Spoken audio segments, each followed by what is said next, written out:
Hello, everyone, and welcome to Season 2 of Passionate People and Preposterous Peeves. I'm your host, Ike, and before you get too sucked into this awesome interview, do us both a favor and like, subscribe, and share this amazing piece of entertainment, because I am here with the one, the only, Caitlin Cohen!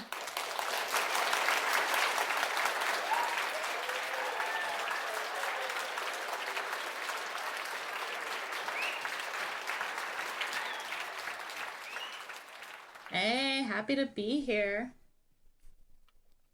How are you on this fine Tuesday Eve?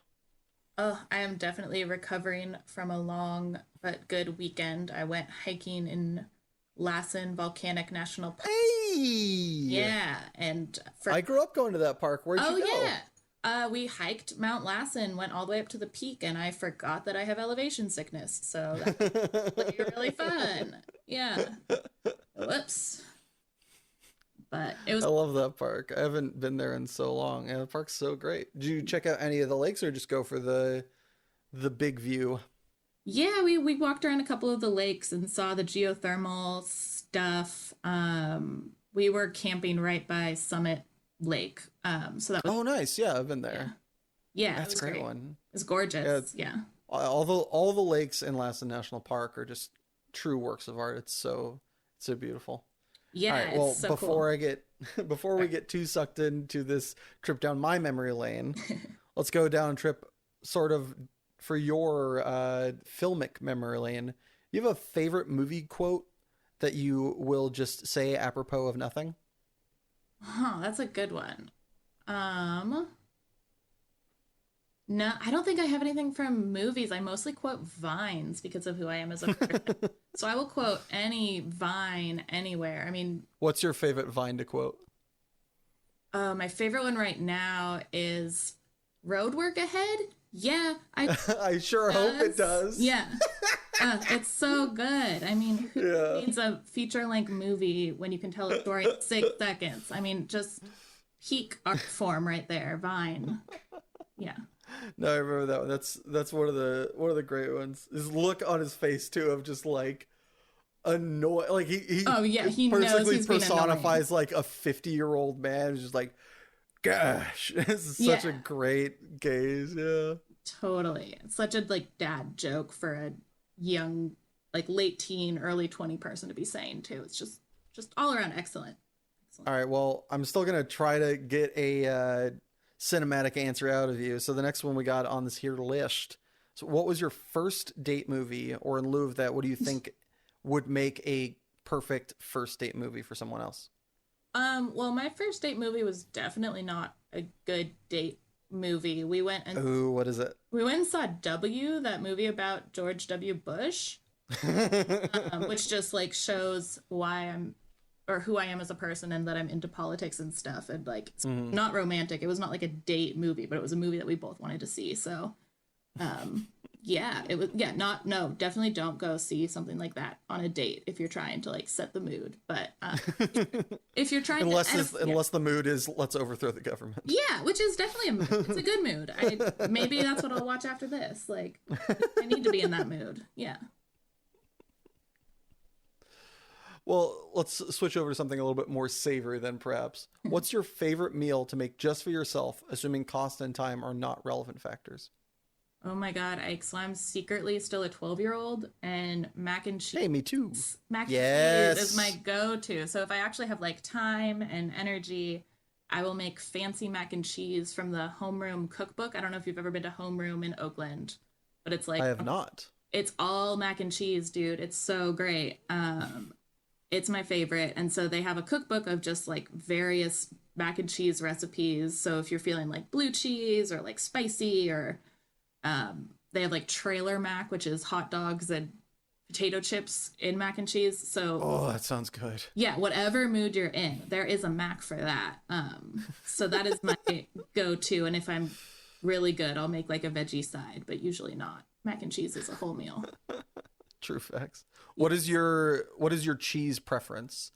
Oh, I like sharp cheddar to go with, like, I'll have like jalapenos or something. Like I like a spicy mac. Nice. Sharp cheddar. Yeah. That's dope. I can respect that. Yeah. I understand that you are a vegetarian, so I understand why you don't have hot dogs in there, and I'll forgive that. That is the Yeah. one, other than being allergic, I think that's the only way I will accept hot dogs not being in the best top tier mac and cheese. But you know Well, I what? need to try like the veggie dogs in there. I would absolutely try that, or like the Beyond Meat sausages or whatever. Like I'll play with Where fake meat, but so as someone who doesn't enjoy meat, but have you had the like the Impossible patties or the Impossible like hot dogs? yeah, and I don't like them as much as the stuff that doesn't even try to be meat. Yeah. Oh, like I mean, I quit eating meat originally because I didn't like the taste or texture. So when they're like, "Oh, the Impossible Burger, bleeds just like real meat," I'm like, "Ew, why would you want Yeah, yeah. that? Ew." So, I'll Well, luckily you're in the best place to get a veggie burger, in my opinion. Yeah, Sonoma County is a very safe place to be a vegetarian, and Well, not only that, but they have I think it's one of the only places in the world that there is a fast food chain that has a top tier, in my opinion anyway, top tier veggie burger in Amy's drive-thru up in I know, but I'm Roanoke Park. boycotting them right now because No. they treat their factory workers like shit. So I have to boycott. Either recognize the use, Well, put some protections in place. So yeah, normally I totally agree, but right now I'm protesting all right. them. Amy's get your shit together. Exactly. Come on now. Caitlin's got a burger she needs eaten. Exactly. Caitlin said so. So do it. Caitlin said so, so make it happen. Yeah. Is that so much to ask? Come on. Well, moving on to things that are annoying but need to be done. What is your favorite non-exercise thing that you have to force yourself to do, but are proud at the end when you've done it? Oh man, like anything to do with my birds. So I have chickens and ducks in my backyard, and so like anytime I clean their pen or like build a ramp or whatever I have to do, like I'm gearing up to move the coop to a different part of the yard, and I'm really not looking forward to it. But I know that if I do it, like the birds will be so much happier and everything will be so clean and I'll feel like such a good little bird mom. But yeah, that's definitely the thing where I'm like, oh my God, why do I have chickens? Why do I have ducks? Why do I do this to myself? Oh my God. But yeah, I like making them happy in the long run, it's like not that much work. I just need to focus and do it. Totally. Yeah. That does sound like a very taxing thing to do. How frequently are you, to be a good bird mom, how frequently do you have to get out there and take care of all that? Yeah, so I clean their coop out every other week, but every day. So ducks are like the messiest, dumbest birds in the world. So I have to change their water every day, which is a real pain in the butt. But it's so like when it's raining or if I'm like already dressed for work and in like professional attire and I forgot to do that, I'm like, Oh no. Yeah. oh fuck. So I'm like out there in like slacks and like just hoping I don't spray myself with muddy water or whatever. But yeah, trying to their yard also changes depending on the time of year. I'll try and let them into the garden when the garden's done so they can eat all the bugs and whatever plants are left over and stuff like that. So it's like a constant work in progress. There's always something to do. Like right now I have to, like not right now, I'm not going to do it today, but theoretically tomorrow I should go pick up all the apples that have fallen out of the apple tree out of their yard. And like I'll leave them a couple, but they can't eat the amount of apples that the apple tree has given them. Totally. So speaking of pets, it sounds like you are being visited by one right now. Oh yes, my dog is making her bed on the couch right now, very aggressively. Yeah, very emphatically. Very emphatically. But she's entertaining herself, so we'll take it. Yeah. How long ago and how many birds did you acquire?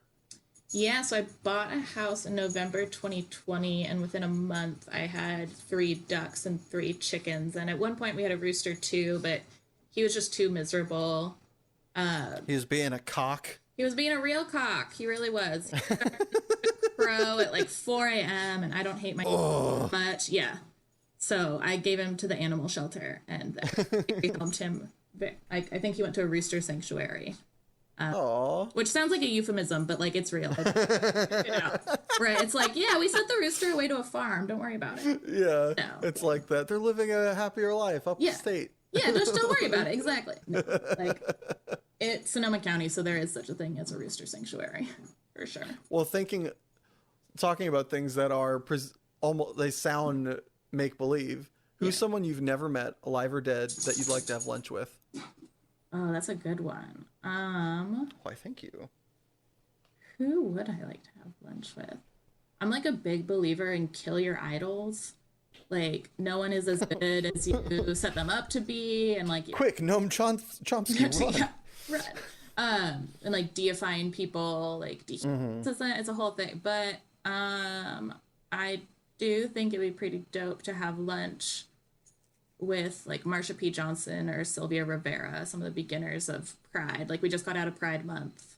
And like talking to them about how they felt kind of before the turning point of realizing that Pride was legit and that queer rights and trans rights were so important. Like, talking more about the day-to-day, like, muddy stuff that comes with like community organizing and building a community and building a movement.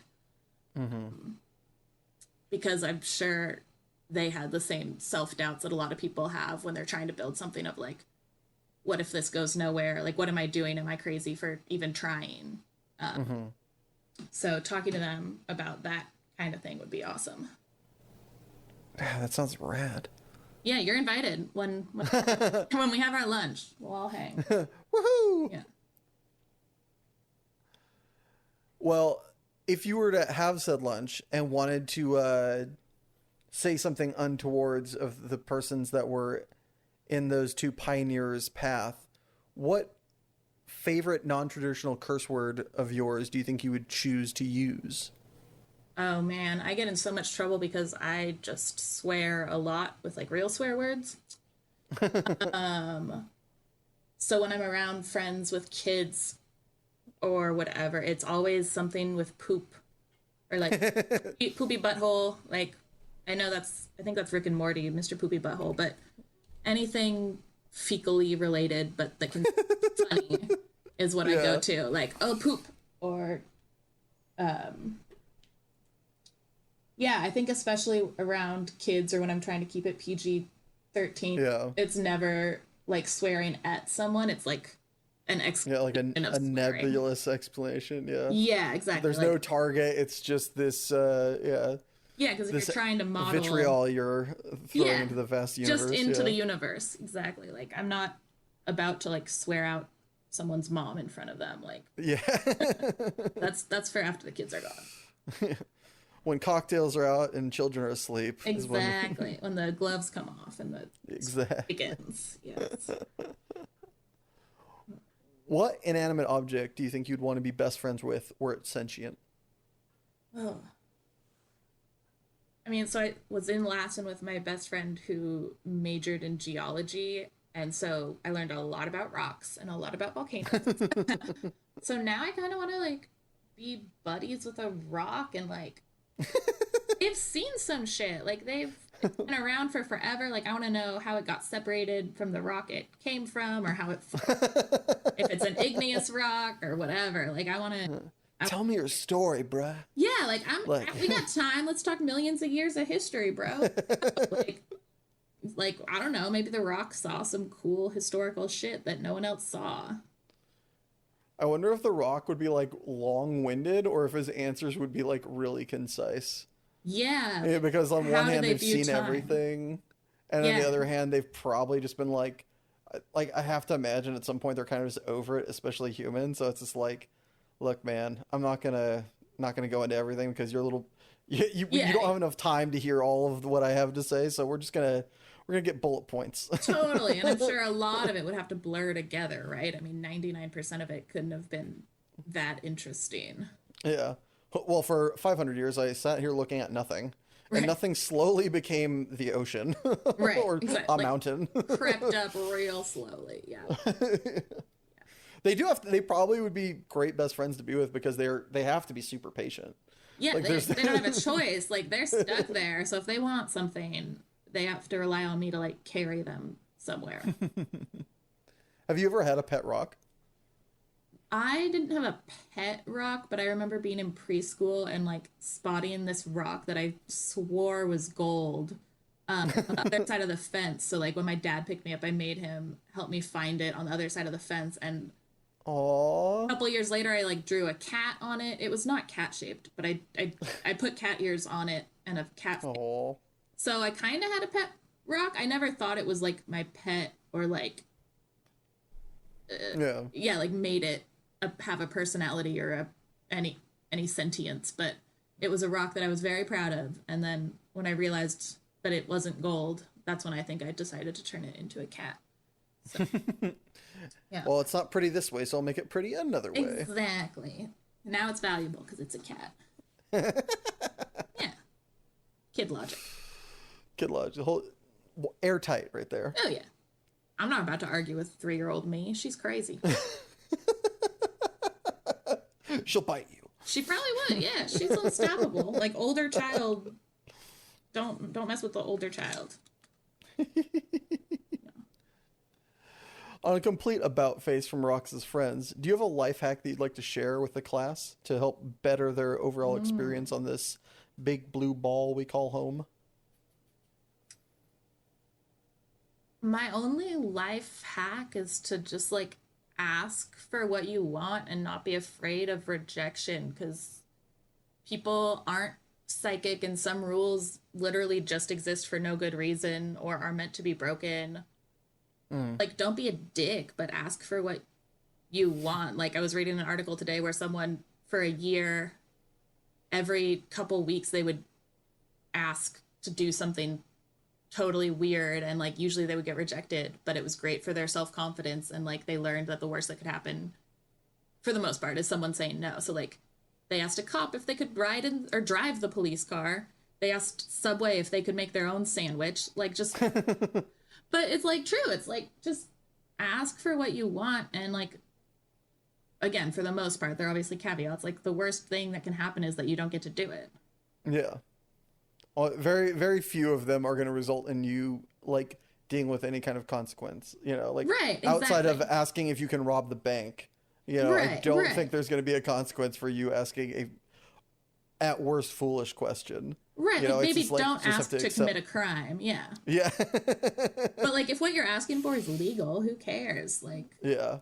Or, you know, a semblance thereof. Like, if you don't know, like, the bylaws, like, I'm assuming Subway would not let him make a sandwich because he is not trained as much as they do train their employees, and also, like, they don't have the coverage that if something weird happens behind the counter that would cover him. Right. So I'm assuming that he didn't get to do that, but it's still, like, a relatively fair question to ask. Like, right. Like, if you don't know the rules, like, the only thing that's you're going to get is rejection, which right. in and of itself is, and this is the hardest thing one of the hardest things I'm still dealing with, is just accepting rejection as rather a rejection of yourself. It's a rejection of the question. It's just accepting that, like, you don't get to do the thing that you wanted to do, and, like, now you have your answer and you can just move on. Right, and it's not, often it has nothing to do with you personally. It's just like the circumstances don't allow for it, or it cross someone else's boundary or whatever. Like, it's not that you're morally worse or bad or anything. It's not going to happen, and that's okay, and you can move on from that.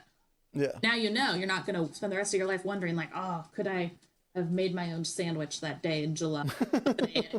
Like, no. Or I mean, to apply it to something like very real is just like, you know, as opposed to spending years wondering if that person was interested in you or if maybe something had happened between the two of you, if you just like ask them out on a date or, you know, hang out and you get like a more concrete answer, you can just be like, okay, that person's not interested in me, you know, we don't match up, or they, you know, they have someone else, whatever, and you can just move on.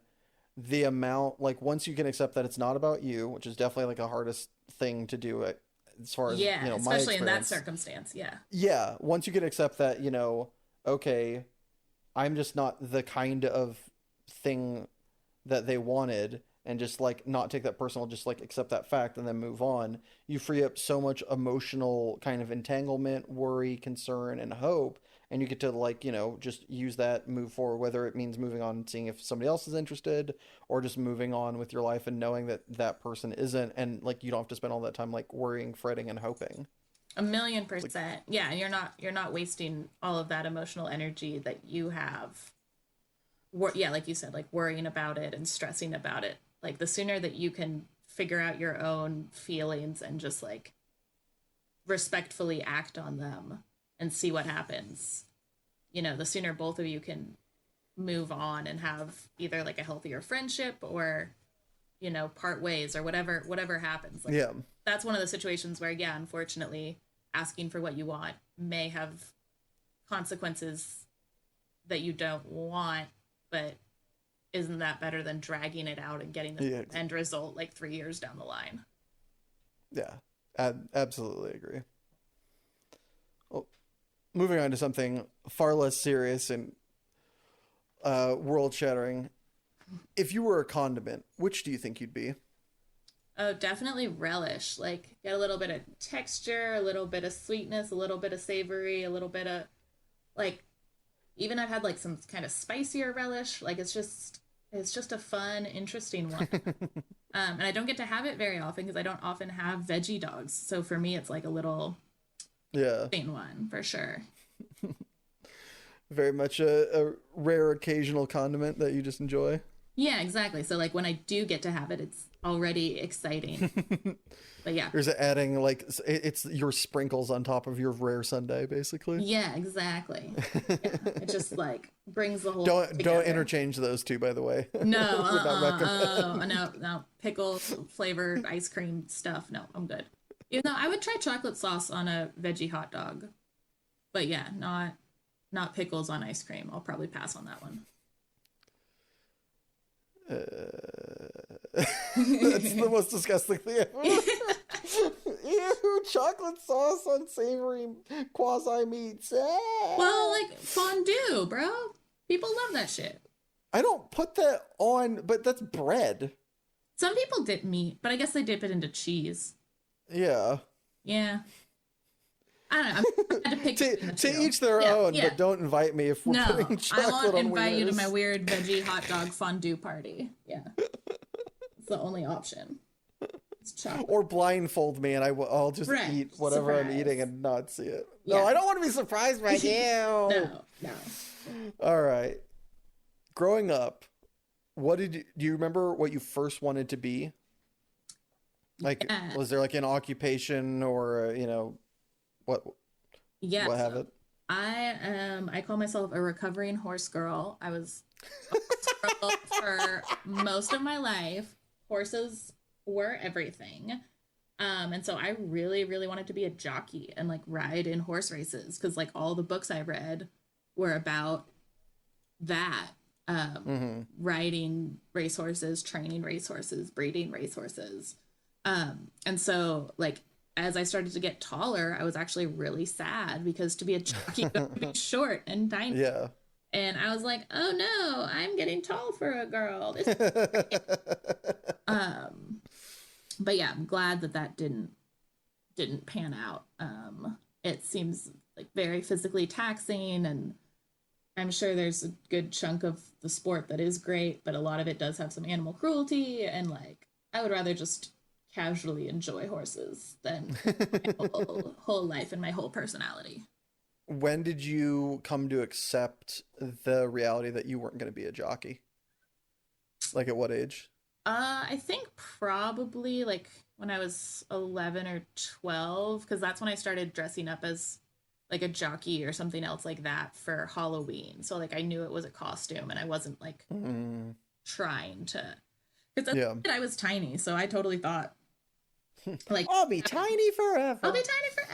And I forgot that my dad is 6'3" and his whole family is super tall. So I mean I'm only 5'8", but for a woman that's on the taller side. Yeah, it's above the average by about 2 inches. Yeah, and like you need to be below average for sure. And you have to definitely you have to get the lucky end of the reverse gene pool, so to speak. Yeah, and I think I hate every other part of being short, except maybe I would be a jockey, except I don't think I'd be making great money, and I'd probably have to live in like Kentucky or something. So I'm happier in the a California nonprofit employee world.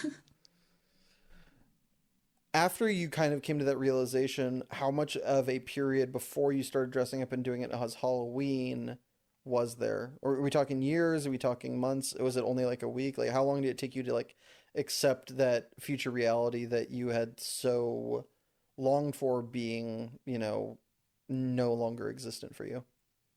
I think it was probably less than a year, because like fourth or fifth grade is kind of where you start actually like, I don't know, like students kind of start differentiating themselves, and I like really liked school and I was really good at school. So like seeing that I was good at school made me less in like desperate need to be a jockey. I was like, oh, okay, like I actually am pretty good at math and pretty good at reading. So like if I need a job other than riding horses, I think I might be okay.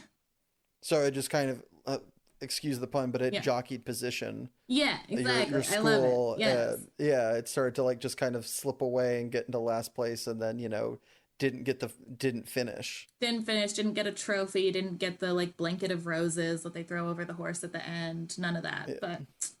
But yeah, it worked. There wasn't like a hard breakdown moment where, you know, your mom and you came home, your mom and dad are just like holding this banner, like Yeah. this intervention banner, like, look, Caitlin, we need to talk. Yeah, Like, luckily didn't it have to never break it got to that you. bad. Never got that bad, for sure. And I was like, Did you? yeah, go for it.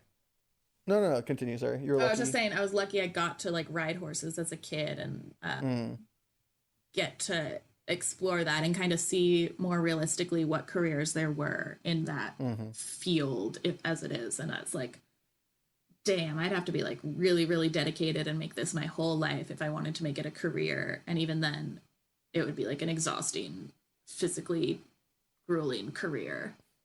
Yeah.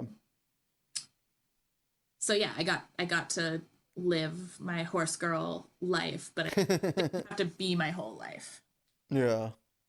Did you ever tell anybody about wanting to do this? Like, how emphatic were you about wanting to be a jockey? This is something your parents knew about, like, very much so, or is this something that like they would have been a little bit surprised to hear? I don't think they would have been surprised to hear. Like I think my grandma's told me that she remembers when I wanted to be a jockey. So I don't think I was like obsessed to the point of like, oh my God, this kid is gonna be crushed. Yes.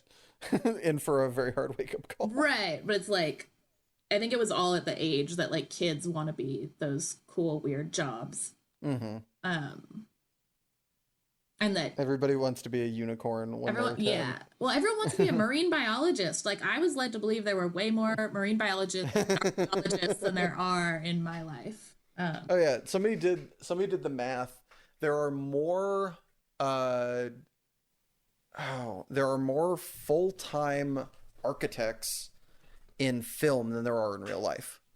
Oh, I believe it. Oh my God. It's wild. It's like one of those jobs that like everybody's like, "Oh my gosh." It's like every single like, you know, I'm an architect, or, you know, like I build buildings, like, not that many of those guys actually exist. Right, Like because that's like how not many it's buildings not do a you thing. Yeah, like how many buildings do you see getting built, and like how many of them are probably from the same few people or few firms or whatever. Yeah.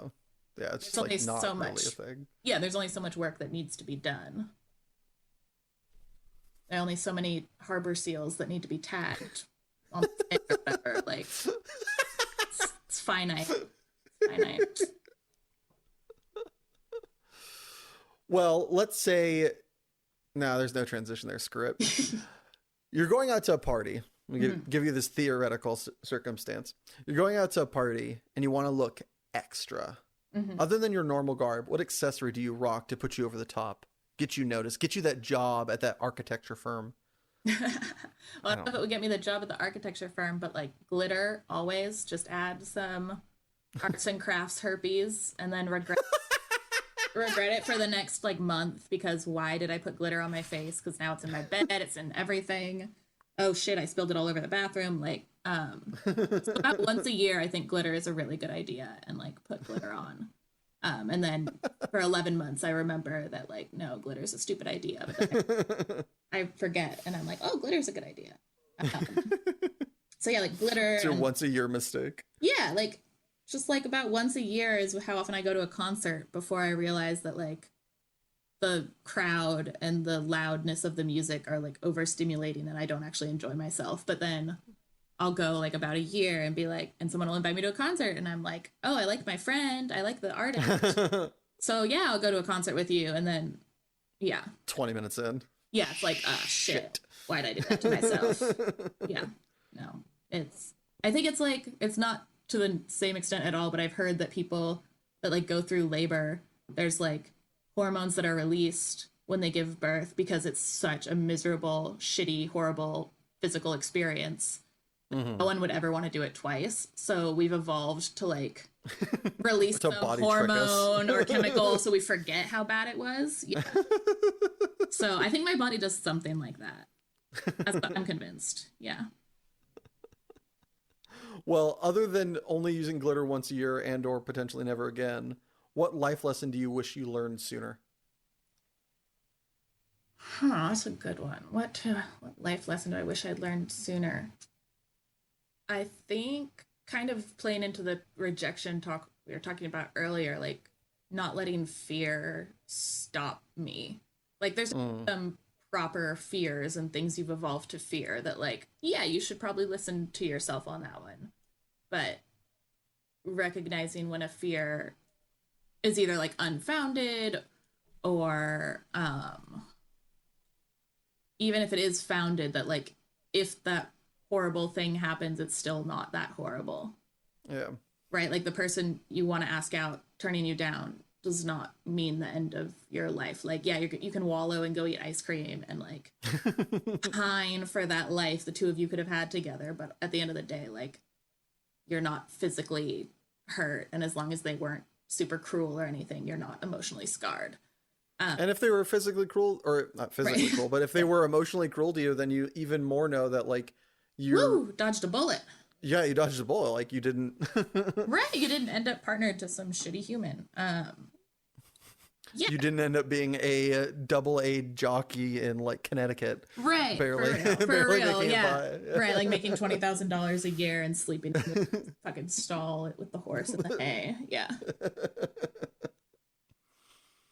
Yeah, like don't let fear overwhelm you or overcome everything else. I think that's a lesson I wish I had learned earlier, but I think I still learned it pretty early. That's another one that I'll forget, and I have to like reteach myself that. Yeah, it's such a primal response too, right? Like being afraid of failure, assumed judgment by society and stuff like that. It's all so wrapped up, and I mean, I think it's probably also one of those things that's used in advertising that we don't realize that's like subtle, like a subtle undercurrent to what sells and moves product is like not wanting to miss out, not wanting to be left behind. Yes. Yeah, that FOMO is real, and people finally put like a term to it, right? Like fear of missing out. It's totally like 90% of marketing, or maybe not 90%, but yeah, it's like it's a large part of it. It's why like some of the biggest things that move are because they are limited time only. That's like why a lot of things, especially now online, there's so much limited time only. You can buy this shirt on this one website for 30 days and then it is gone forever. It's because it moves units. And like, but I mean, that's such a thing. Like that small bit being integral keeps reminding us that we should be afraid. And that isn't the case. You know, it's like if we miss out, if we're not reminded of it, if we don't see it, somebody wearing it else, we're never going to remember it after 30 days are gone anyway, most of us. And if we did, then we probably should have bought it, but we also probably would have bought it. Right. And, you know, if you miss out, you're missing out on one shirt and you're, you know, I don't know about you, but I probably have like 50 t-shirts. It's like, I don't know that I miss it until I think about it. Like I'm not going to realize it until I see a picture of it somewhere. So it's like, how bad is it really? Exactly. And that little bit of loss or grief or whatever you feel, that's not the end of the world. It's not the end of your life. And like you can still feel the sad, like still feel sad, feel the sad, man. Feel the sad, but then like feel it and move on. Yeah, there's nothing wrong with feeling the sad. No, you got to feel the sad, otherwise you're just gonna like keep it up. It's gonna come out at the worst freaking time. Yeah. Yeah. Feel the sad, feel the mad, just don't take it out on other people and you're good. Feel the sad, feel the mad, just don't do the bad. Yeah. Right. I think that's a good one. That's a good saying. What poor man luxury do you still enjoy to this day, other than macaroni and cheese? How did you know that's what I was gonna say? Because I am psychic. Yes. And also it's my favorite too. Good taste. Oh man. Probably just like reusing things as much as possible. And like, yeah, you know, partially from like an eco standpoint and it being like the environmentally right thing to do. But also I'm like, I don't want to buy more doggy poop bags. So like I'm gonna fit as much dog poop into one poop bag as I can. And I'm gonna reuse like these old plastic grocery bag, like whatever. Like I'm not gonna buy perfectly great new plastic bags when I have shitty old plastic bags that are gonna get thrown away anyway. So I might as well use them to pick up like just stuff like that, or like reusing Tupperware type stuff from restaurants until it just doesn't work anymore. From like Chipotle or wherever. Yeah. Right, whatever they got. I mean, now, especially after COVID, with every restaurant ever offering like delivery or takeout, like my takeout container game is pretty off the chain. It's on point. Yeah, I think it's one of my favorite things about. It seems the most common, the best Tupperware is from like Thai restaurants, which I also love anyway. Yeah. But their Tupperware game is off the chain, and so like I have probably 10 still Tupperwares that I've gotten from like to go things from Thai food. It's just like this stuff like works. Yeah, well, exactly. It's with the dish. Exactly, it's like meant to handle all that like sauce and liquid goodness. So, yeah, it has to be good. I couldn't eat the plate it came with, but I definitely could eat out of the bowl that it came in. So there you go. Exactly. Good. Yeah, good stuff. So that's my not quite that's a good one. Luxury, but yeah, it's like that's a poor man luxury. It's just definitely not the one I was expecting. So thank you for broadening my mind. Yes, anytime. Speaking of broadening one's mind, what media, whether it be book, graphic novel, TV show, or movie, have you been putting off that is next on your to consume list that you just can't wait to break open? Oh. I feel like there's a TV show I keep meaning to watch. Oh yeah, the pirate TV show on HBO. Our Flag Means Death. Our Flag Means Death. Yeah, like I can't wait to just like sit and watch that. I watched the first episode a while back when it first came out, but like I was too distracted by other stuff going on, so I was not giving it the full attention it deserved. So I just want to like have a glass of wine and sit and and see if it's as funny and amazing and queer as everyone says it is. Well, knowing Taika, I think you are going to be you're going to be satiated. So hopefully it is as we both expect. Yeah, exactly. And lastly, before we throw it to commercial break, if you could have listeners of this podcast hear one song of your choosing, which would it be? Oh, definitely Cactus by Sankaran. The band actually goes by a new name now, Genghis Kangas, but the lead is my friend Jasmine from undergrad. We were roomies. And so I'd like, it'd be like total ASMR, like me chilling out, zoning out in my bedroom while she like practiced her guitar. It was just like the best thing ever.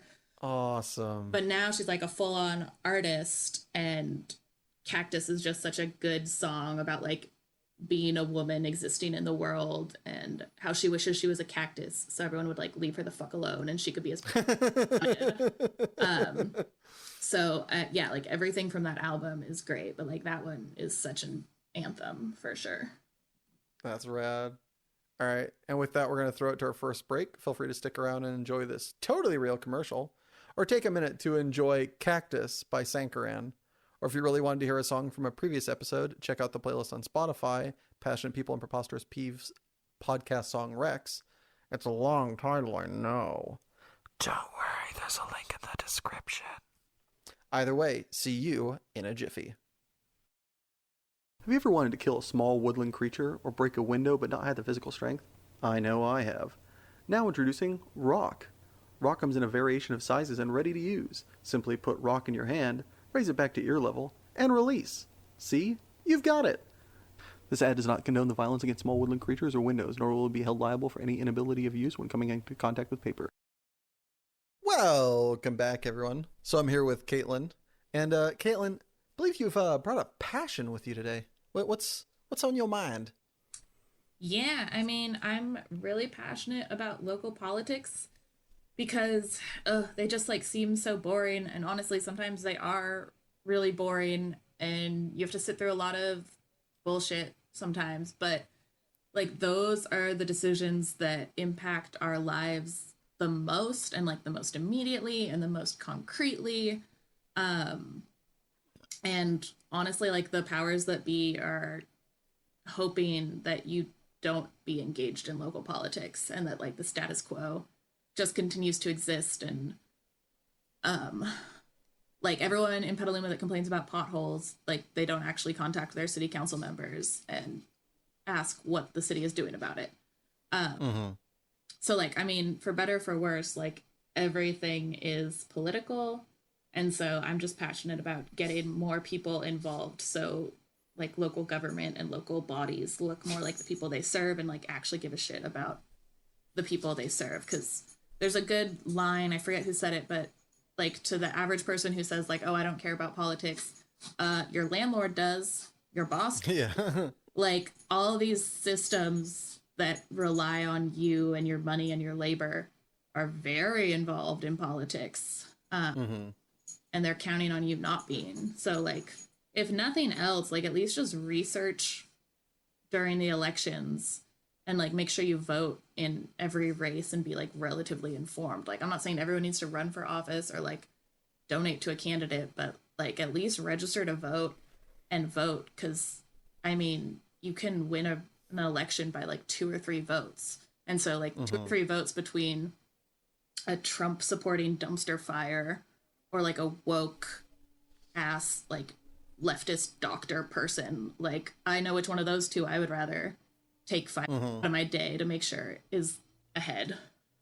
And so do you no continue, like even if you do support the Trump dumpster fire, like then go vote, like go do that. Like you don't need to agree with me, but like if you care about that shit even a little bit, you have to do something about it. So do you yourself work do any outreach, any volunteer work for politics? How do you go about getting involved? Yeah, I majored in political science, so this is like my hobby is local politics. I don't get paid to do it really, but yeah, I've volunteered for local candidates. I endorse local candidates. I give money to local candidates. I ran for office in 2018 and actually won somehow. Still feels surreal. So I'm actually gearing up for like my re-election because I'm technically the incumbent. What did you win the what status or what position did you hold, or are you still holding that position? Yeah, so I'm finishing out my 4th year as a trustee for the school board for Petaluma City Schools. And so basically the 5 of us, you know, the superintendent reports to us, and the superintendent is the person that like principals report to. So we're like, we exist as like the democratic oversight of a public school district. It's been a real weird learning experience. It's been great for the most part. I would never recommend getting into the public school system during COVID, but that's what we've been dealing with for 2.5 years. So shout out to all of the teachers and school staff and families that have been navigating that alongside students this whole time. But yeah, I just remember hearing that there were, you know, the school board election was coming up and people were looking for cool progressive candidates to run, and there were 3 seats and I was only hearing 2 names.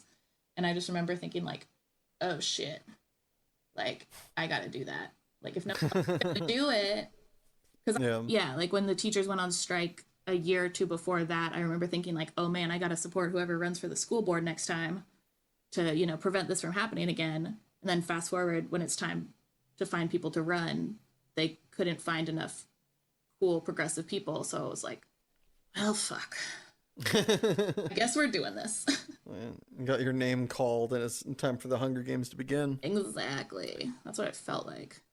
So, are you running for re-election? Yeah, I'm running for re-election. I do the paperwork in a couple weeks. And so, yeah, we'll see if anyone runs against me. And, you know, if they do, great. You know, it's healthy for democracy to have a challenge, and we'll see. But, you know, the people that I ran to try and make happy, I think I've done the best I could do. I've definitely made some mistakes and learned from them. But like the people I know and trust and whose opinions I value are overall happy that I got elected. And so I think that awesome. Hopefully there's no big contested race or battle, because running for office is exhausting and raising money is really hard when you're a 20-something who doesn't have a lot of rich friends. And money in politics is real. Like, it's so easy for the person who has the most money and the most resources to win. So they can just reach more people and do more things. So that's why I always encourage people to do their own research. Like, just because so-and-so sent you like 3 shiny flyers and the other person you haven't ever heard of doesn't mean that the other person isn't wild. It just means that they have less money. Sure. Or care about the environment a lot. So, going backwards in time a little bit, when did you get started or interested in politics, even just as an observer, not necessarily as somebody who wanted to, you know, or felt the call or need to step up and help their community? When did you first, like, really remember it catching your eye? Yeah, I mean, I can remember the moment pretty vividly, like standing outside my English class sophomore year of high school. So it was like November 2008, because the night before, Obama had just been elected and was like the first Black president of the United States. And like how amazing that felt and how just groundbreaking that was. And in the same breath, like Californians voted to pass Prop 8 and ban gay marriage, even though it had already been legal in the state. Like the juxtaposition of those two things and like the conflicting emotions was just like, holy shit. Especially because as I know now and as I felt back then, like the proposition system in California is such a mess, and it's so in politics in general, it's so easy to make things confusing on purpose so that A, people don't engage, or B, like I think a lot of people that voted yes probably thought they were voting that yes, gay marriage good, when it was actually like, if you vote yes, you're voting to ban gay marriage. Like, who thinks that yes means rights? Like, yeah, exactly. Yeah. So that's when I started like caring about politics and doing things. But I think I didn't really get too politically involved or conscious until undergrad, which was at UC Berkeley. And so obviously it's a very political place, and it's very easy to get politicized there. There's lots of opportunities to do political shenanigans. So from hearing about it in high school, going and getting a degree at your undergrad at UC Berkeley, what stopped you from getting into politics directly after graduating college? Why you, don't know if we've brought it up yet, but you work for a nonprofit, and as long as I've known you, you've been working for nonprofits. Why go into nonprofits and not try to go into politics? Yeah, well, so honestly, I was super involved in politics in Berkeley and just got super burnt out and and depressed. I mean, like, my depression was so bad last semester of senior year and the summer after senior year. And going to a school like Berkeley is really hard when you're dealing with that, because you're seeing your friends and classmates like get into Harvard Law School or like Fulbright scholarship for a year, or like going to work for the UN. And I had none of that planned and none of that figured out, and no idea what I wanted to do with my degree. So I actually moved home and started working for a doggy daycare, which I will say, yeah, like for a minimum job, that is the best freaking minimum wage job you can get. Like, yeah, you have to pick up a lot of dog poop, but you get to cuddle with other people's dogs and get paid to do that. And so from there, I was just kind of trying to find a job that would make me feel like happy and satisfied at the end of the day. I saw that a lot of the kind of entry level politics jobs were really more just like customer service, but your customers are angry taxpayers. And so, because I did an internship in undergrad for a state assembly member, and it was like a combination of case management and customer service. Like it was rewarding to help somebody, but it wasn't rewarding enough to deal with all the other BS that came with like angry constituents or people. Oh my God, the amount of people that start an email or a phone call or a public comment with like, as a taxpayer. I'm like, bitch, I'm a taxpayer too. You're not special. We all pay taxes, babe. Yeah, congratulations, you've done what is requisite of living in our country. Yeah, exactly. Like, cool. Congrats. So yeah, I like knew I didn't want to be involved in politics in that way, like working for elected official. And so I knew I'd interned at nonprofits before. I liked the idea of using my skill set to help other people and help the greater good.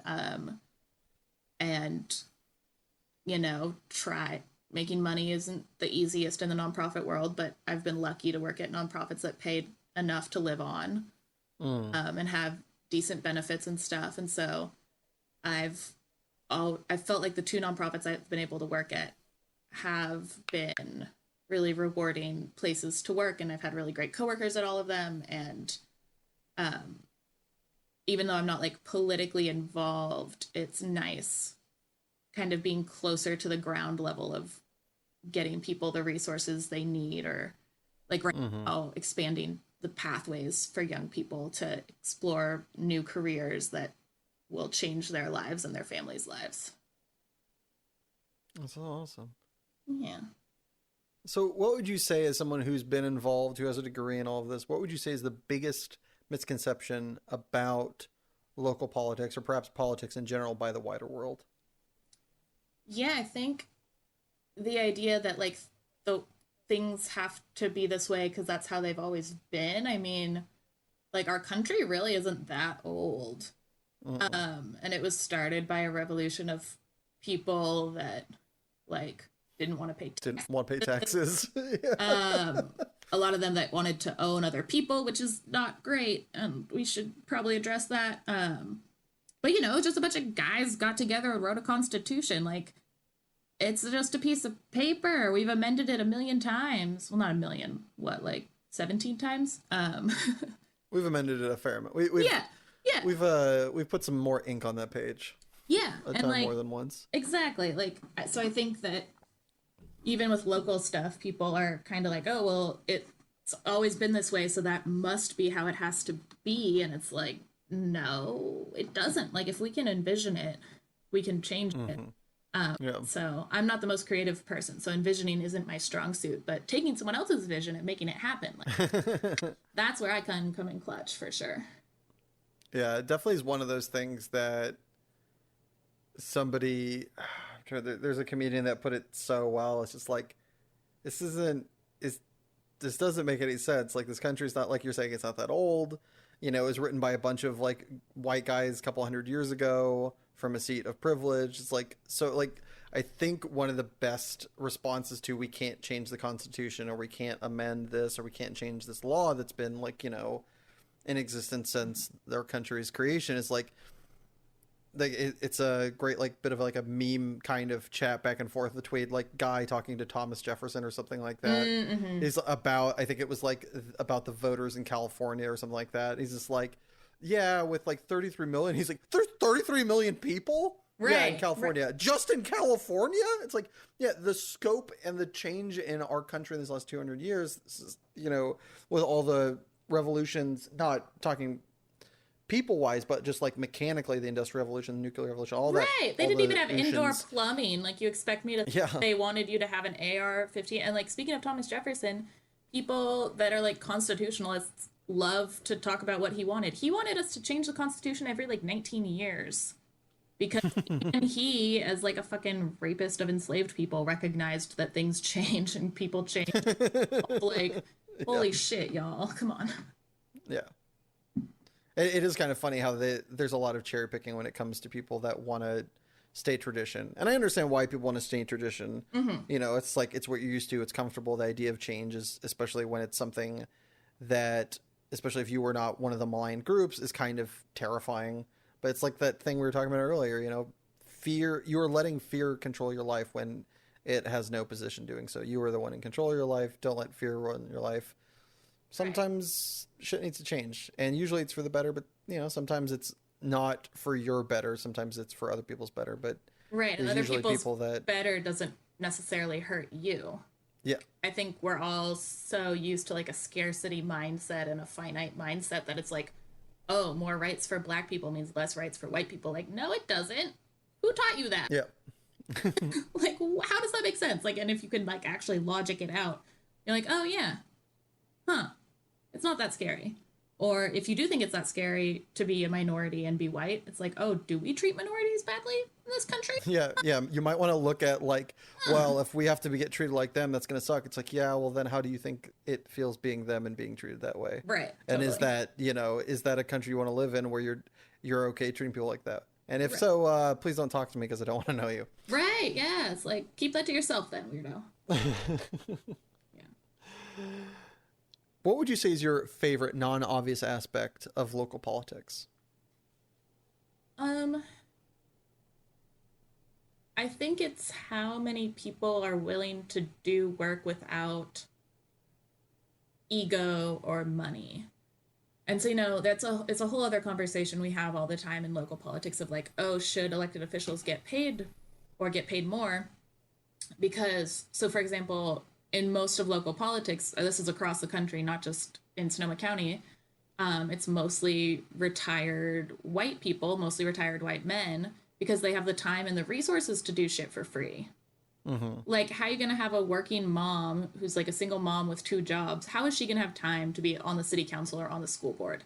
So, Yep. you know, it's like, I understand that people are like, oh, well, you're public servants and you should be doing it for the greater good and out of the good of your heart, which is great, but like that easy doesn't for pay you the to say. yeah, that doesn't pay the rent, bro. Like goodness, like the goodness of my heart doesn't pay the mortgage. Yeah. So like finding that balance, because there are so many people that are working like 2 jobs and are single moms and still find time to get involved in city politics, but like, what if we didn't have to? Like, what if we could just pay her $60,000 a year, which isn't even like a ton, but like enough to live off of, so she could be doing that full time. Yeah, so you could give her all. Yeah. Right, and still have and time better with her help kids. us. Yeah, exactly. Yeah. So yeah. this is a bit of an oddball, but since you work in something that has been put to celluloid so frequently, what like show or movie do you think best encapsulates and is like most telling of the experience you've had as somebody who's worked on a local political level? Oh, hands down, it's Veep. Veep on HBO. Julia Louis-Dreyfus as the vice president. Oh my god, yeah. The amount of pretending people do, the amount of swearing people do, of like putting up with other people's bullshit to their face and talking shit behind their back, like all of that. And like the amount, especially at like a higher level, that the people that are the elected officials or ambassadors or whatever big, you know, the high level position, like they don't know about like 90% of the shit. Like that's what the underlings are for, to like fill them in on. So like, you know, she has her like bag boy who like will tell her, oh, that's so and so about this, and like don't mention his gay son, or like like that's the one you need to go to get this vote about fossil fuel divestment or whatever. Like the underlings are really the ones that like make things happen, but it's such a not glamorous job. It doesn't pay well, but like they're the ones that get shit done. And like the elected officials at the higher levels really are just like kind of figureheads that are whooshed from one place to the next for the photo op, and like they have their talking points memorized. But definitely So the amount of swearing and absurdity is what makes me know that it's like the most real for sure. what of the what about something like Parks and Rec as somebody who works in a local department? Because Veep is, about presidency, like she's the vice president, Yeah. aka Veep. Yeah. But like something, sadly, I think Parks and Rec is the only one I know of that really kind of messed with a very local level political experience. Yeah. How much of that is does that like track versus is kind of either made up or glamorized incorrectly? Yeah, I think Parks and Rec is pretty legit and pretty real. Yeah, I mean, there are a ton of people in local government like Ron Swanson. There are a lot like April. Yeah, like for a lot of people that work in government, it's just a job, and it's a job that like pays pretty freaking well.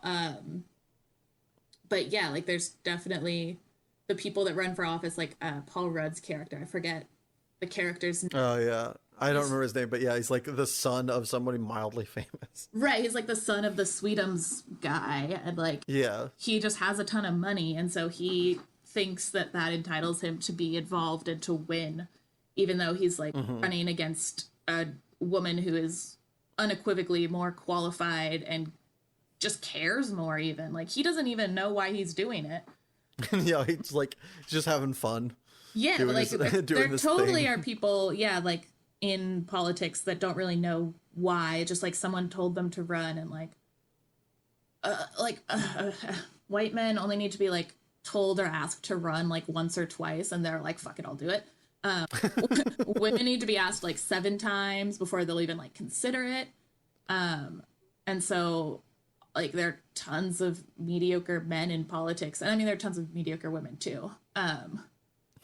But like the mediocre people are never the ones that really question whether or not they can or should run. It's like the people that actually are good at what they do and like care about the people are the ones that are like questioning whether or not they should run. And what sucks is that like, I mean, democracy is like the best thing we got. The electoral system, I mean, not at the electoral college level, but like the way we elect people is far from perfect, but I think it's the best thing we have. But what sucks is that I think a lot of people that are really good at like governing and doing like the policy and like doing the job suck at running for office or hate running for office because it's 2 totally different skill sets. And so, like trying to find someone that can do both is hard. It's like one person needs to be effusive and friendly and charismatic and, really like meeting new people and rubbing elbows with people. And then to get the job done, it's not that skill set. I mean, they're definitely still the people, you still need people skills. You can't be a total hermit and expect to get shit done, but it's just very different once you're in office than running for office. Well, it sounds like we're kind of hitting something that is quite peeving to you. So perhaps we should move over to the second segment, and I can ask you, what is your preposterous peeve? Yeah, I mean, my preposterous peeve has nothing to do with politics. That was a lot of peas. But as I mentioned earlier, I'm a recovering horse girl. I rode horses for 10 years, was obsessed with them for a lot longer than that. But oh my God, riding horses is a whole workout. So the idea, people are like, oh, you just sit on the horse and the horse does everything. Like, that's just factually not true. And it annoys me that people think that way, even though it's literally no skin off my back. But like, there's a reason it's in the Olympics, y'all. It's not easy. It's like, yeah, the horse also does a shit ton of work, and horses that do stuff are like amazing athletes too. But like, you don't just sit there. It's like a whole workout. You use all your leg muscles, you use arm muscles, you totally use all your core muscles, like holding yourself upright. I mean, imagine going like 30 miles per hour on 1,000-pound animal, and you're telling that animal exactly where to put every one of its feet at all times, and like you're telling them exactly how to move different muscles in their body. Like, it's a mental and physical workout. You're not just like sitting there.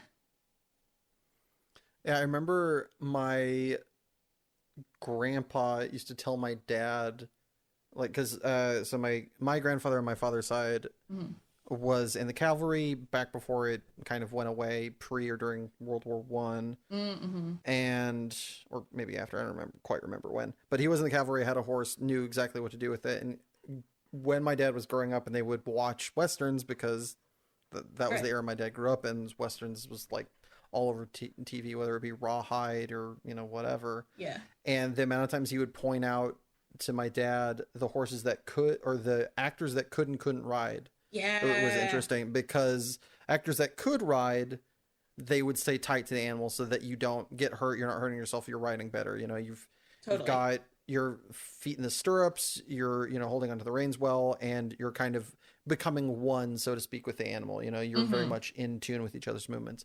The ones that didn't were doing what these idiots are telling you, where you just sit on the horse, and you can see each kind of, I don't know the technical term, but the krump of like when the horse touches down and then goes back. If they're like in a full gallop, there's like times where they're kind of airborne, and each time they would kind of touch all four down and roll back off, their ass would come off of the seat, and they would just pop up and then pop back down. He's like, one, you're an idiot and you look stupid, and two, you're gonna hurt a lot later. Yeah, they just like sit like a rag doll, and like the only reason they can't even do that on TV is because those horses are so meticulously trained and ridden by the experts. Like, yeah, you can't do that you couldn't just like sit on your average horse and expect to not fall off. Like, no. And I mean, yeah, I think a lot of people's only experience with horses is like a little kid pony ride or a trail ride, and those are also incredibly trained horses, not necessarily as athletes, but just the dealing with the moron on their back. Yeah, like the personality and patience that trail horses and horses like that have is like, when you get on one of those horses, they are just gonna, like, they know the exact trail route. They are gonna take it the same that they do every day. And so, yeah, you can just sit there because that horse is so smart and so trained and knows exactly what to expect and what to do. But if I just put a random person on a random horse and was like, okay, go around in a circle, they're not going to know what to do, and the horse isn't going to know what to do. And yeah, you're probably going to fall off or get hurt, or at best, just sit there and look stupid. Yeah, it's kind of like sitting somebody in a car that they've never driven before and be like, all right, well, you're in the car, now you can drive. Right. It's like, no, it's not how that necessarily works. Yeah. If they're a very good, if they're a competent driver and and they've driven stick or they've driven automatic before, maybe. But there's so many things that not only outside of the car, just like, are they now in a different country? Are they now, the different laws, all this stuff. Totally. So yeah, to add up the peeving a little bit more, when did you notice, or what brought about this kind of ire towards this misunderstanding of the way horse riding works? Yeah, I think just growing up riding horses and like seeing how much work people put into riding, and like how physically exhausted I would be after riding, and then hearing other kids in high school be like, oh, that's not even a sport. Like it wasn't, I couldn't get my fucking varsity jacket in horseback as much as I like wanted to, and thought it'd be super cool to have like a Letterman jacket. And like, not that football and track and all those things aren't also sports and aren't also hard, but it's like, damn, no, horseback riding is really hard, but also recognizing that most people, at least in Sonoma County, the bulk of people that do ride horses are like from a privileged background and have like class privilege or white privilege or both. Because it's not cheap. Like, I was able to make it work because my family had the resources, but we also had a trainer that like met us halfway, and I could finagle different financial situations to be able to ride. Whereas a lot of people can just throw a shit ton of money at horses and have horses. Like, I remember a lady that bought like a $40,000 horse and then paid like $10,000 to ship him from Germany. And then when she didn't have time to ride him, she would pay one of my friends to ride that $50,000 horse. Like, that was not the type of stuff I was working with. You know what I mean? So like, I understood the ire and frustration of like the classism of it all, but I was like, it's also still a fucking workout. Totally. That's why I hadn't really kind of put all that together, but that makes sense when you say it like that. So, do you have a story where your peeve got to shine the brightest or burn the hottest, so to speak? Um, Not exactly, but like I so anytime I travel, I really like to go ride a horse. Like I got to gallop a horse on the beach in Thailand. I've gotten to gallop a horse on the beach in Ireland. I'm about to go to Iceland and get to ride Icelandic horses, which I'm so excited about because they're so unique and weird. And so it's like it's not peeving necessarily, but like whoever I'm with might think they can keep up with me or think that we're gonna do the same kind of riding, and it's like no, like I haven't ridden regularly in over 10 years now, but I have the muscle memory and like know how to ride, and so like I'm quite literally going to be running circles around you. And like I'm like that's great, you want to ride horses with me, that's awesome, but like if I decide to go with my friend or my partner or whoever, like I have to accept that I'm going at their slower pace, and that um can be frustrating when you're paying a shit ton of money to ride a horse in Ireland. um and so Yeah, they just kind of it. yeah, It sounds like they kind of unknowingly diminish this experience for you, and like the prep and all that you've kind of all this experience you've had getting to this point yeah, by like doing that of like, oh yeah, we'll ride together. It's like, no, we won't. Right. That's not how this is gonna work. Right, like I don't I'm go to coming the here. gym with my gymnast friend and be like, oh yeah, I'm gonna like do the I'm gonna work out with you. workout with you. Like no, like Yeah. I will hang loosely on the bar and like not be able to do a chin up while you do your flips and tricks and stuff. Like Yeah, I'd be like, if you had a model friend and they're going for a photo shoot, you're like, yeah, I'll we can take pictures together. It's like you wouldn't say that to them. It's like that kind of rude. It's like, nah, this is my life. This is like what I do. right. You're just along for the ride, and I appreciate you. And you're, giving me maybe moral support, or you're going to be there for me to, so you can like go out and get reservations. We can hang out and eat, or we can see the city together. There's like things we're going to be doing together. I'm not meaning to like malign you, but like the idea, like that Yeah. kind of misunderstanding of what that experience is definitely like super jilting. Yeah, exactly. So like as long as I still have my room to go do my horse girl shit and like show off my skills, I don't mind. But like I'm not gonna lie, like I'm going to Iceland by myself and I'm so excited to just be able to ride by myself, like with the tour guide and like get to like gallop around and do horse Sweet. instead of just like Yeah. going walking along a path for an hour and being like, yay, I rode a horse. Yeah, you get to have your Icelandic horse girl summer, yo. Yes, exactly. That's what I've wanted for a long time, and it's happening. Awesome. Yeah. And with that beauty, we're going to head to our second ad break, but don't go anywhere, because when we get back, Caitlin is going to enter the lightning round. See you in a little bit. Do you need 100 pounds of butter? Come on down to Company Street Company. What if I need 30 gallons of olive oil? Come on down to Company Street Company. But what if I just want one flatless bird roasted for a reasonable price? Come on down to Company Street Company. Okay, but Just come on down to Company Street Company. We have everything for a better price, free snacks, and employees who don't want to kill themselves, or you, because we treat them like fucking human beings. Yeah, but, yup, even just get your ass down to Company Street Company, where the only sketchy thing we've ever done is enable frozen orange juice hoarders. And we are back. Caitlin, are you ready to enter the lightning round? Lightning round? I am only mildly terrified, but yes, we talked about fear not stopping us, so we're gonna do it. Okie dokie. Well, put however much I owe in alimony on red. Caitlin, is there a price for you to give up your passion forever? Oh man, like $1 billion so I can end all the injustices I'm passionate about. Make the food or do the dishes? Neither. Make the food. Are soups smoothies? Maybe the creamy blended ones, but not ones with like different textures. Did you ever cheat on a test in school? No. Are you out of touch, or is it the children who are wrong? Both. Would you rather have your inner monologue sound like Gilbert Gottfried or Fran Drescher? Oh, Fran Drescher for sure. Oh my God.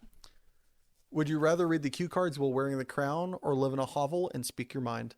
I like crowns. I like shiny things. We're gonna read the cue cards in a crown. Do you create your own thoughts or just listen to them? I think I create most of my own thoughts. Sometimes I listen to them a little too much and have to start recreating. Take out the garbage or play trash Tetris? Oh, take out the garbage, because the garbage smell is real. You're having the best day of your life. What happens next? Another amazing thing or something terrible? Probably something terrible. Pineapple on pizza or fist fight? Oh, pineapple on pizza every day. You come across a stranger just struck by a car. Their dying breath is this. This is very important. Please tell my wife. She's a dirty harlot. Oh. Do you or do you not tell their wife his dying words? If I can find the wife, I'll totally tell her the truth. Is professional wrestling cool or lame?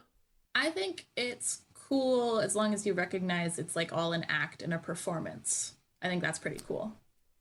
Courtesy flush or light a match? We're in a drought, so light a match. Telekinesis or telepathy? Telekinesis. Telepathy is a little too creepy. Assuming there were no health or global effects to worry about, would you rather always live in the dark or the light? Oh, light for sure. Dark is scary.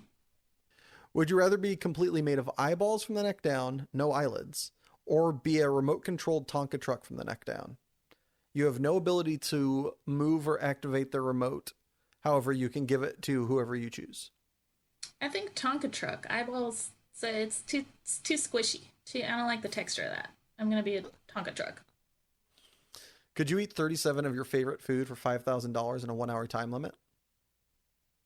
Well, my favorite food is mac and cheese, which is kind of an immeasurable amount. So I'm not sure, but we're going to say yes. I think I would at least try. Congratulations. You survived the lightning I round. survived. Yay. Ooh, close one. And with just a second to spare.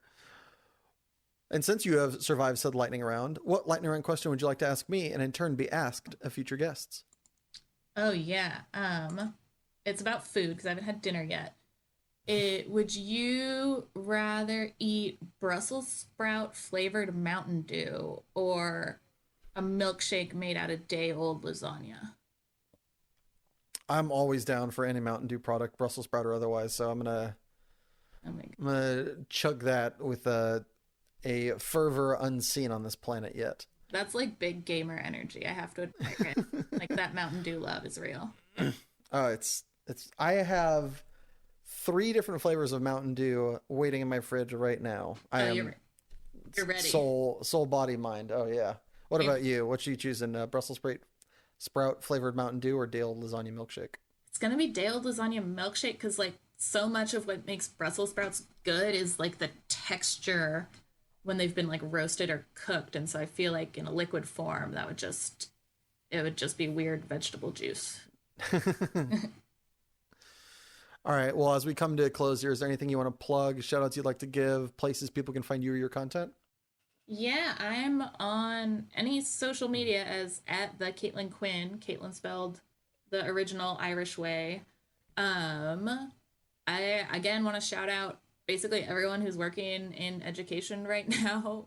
It's a wild time between shit like school shootings and COVID. And so I don't have a particular person or anything that I want to shout out, but just everyone working in education or working with kids right now, or kids and teenagers themselves. I mean, y'all are going through a shit ton. The real heroes. The real heroes. Every day you wake up is a great day. All right. Do you have any friends or family members you'd like to nominate to come on this podcast so they too can suffer as you have today?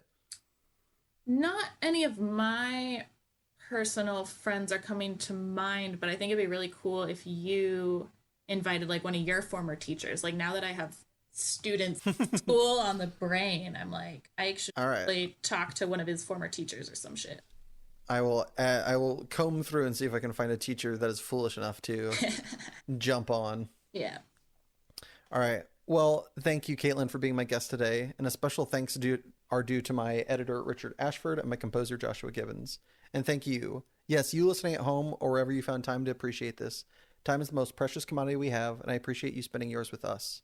And if you enjoyed this podcast, please subscribe, like, or just share it with a friend. Every little bit helps. Or if you already have and are out of episodes to listen to, don't worry, we put out a new podcast every Monday at midnight on SoundCloud, YouTube, Spotify, and iTunes at Passionate People and Preposterous Peeves Podcast. And a very special thanks are due to our Patreon patrons, Sibeliello. And if you'd like to join said illustrious ranks and have your name read aloud, just head on over to patreon.com/Passionate People and Preposterous Peeves Podcast.